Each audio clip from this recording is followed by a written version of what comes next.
You've published your data in GeoServer. Now what? How do you connect it to a web app like Mapbox? A professional GIS like ArcGIS Pro? Or an open source platform like QGIS? In this video, I'll show you exactly how to connect GeoServer to any major mapping application using WMS and WFS, and we'll compare speed, interactivity, and real-world usability across all platforms. Step 1.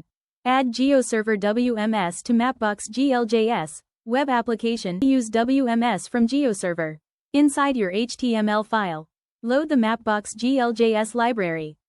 Initialize the map with center and zoom. Add a raster source. Provide a WMS get map request. GeoServer sends map images as tiles. Mapbox renders them instantly. Result: very fast visualization. No feature selection. No attribute access. This is perfect for public dashboards, web portals, viewer-only applications. Step 2. Add WFS connection in ArcGIS Pro. Vector editing. Now let's move to ArcGIS Pro. In ArcGIS Pro, go to Insert Connections, New ArcGIS Server. Enter the WFS service URL. Add the feature layer to the map. This time, ArcGIS loads real vector geometries, full attribute tables, feature selection tools, query capabilities. You can even edit attributes if permissions allow. Step 3.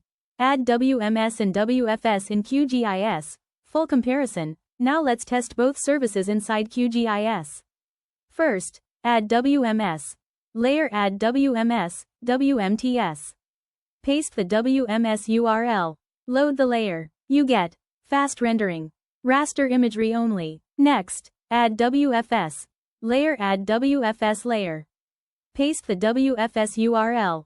Load features. Now you can select features, edit geometry, run spatial analysis, export data. QGIS supports both services, which makes it the perfect environment for testing and comparison.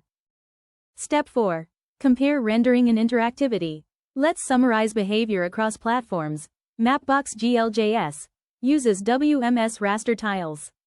Fastest rendering, minimal interactivity, best for web viewers. ArcGIS Pro uses WFS vector features, full editing tools, strong attribute management, enterprise workflows. QGIS supports both WMS and WFS.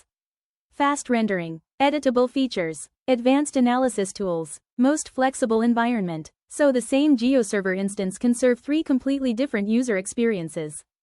Here's the key takeaway. WMS is for visualization. WFS is for data access. Mapbox prioritizes speed. ArcGIS prioritizes editing tools. QGIS offers the best balance. The service you choose should match the goal of your application. If you need performance, use WMS. If you need editing and querying, use WFS. Understanding this prevents poor architectural decisions. If this tutorial helped you understand how to connect GeoServer to any mapping app, hit the like button and subscribe so more GIS learners can find it.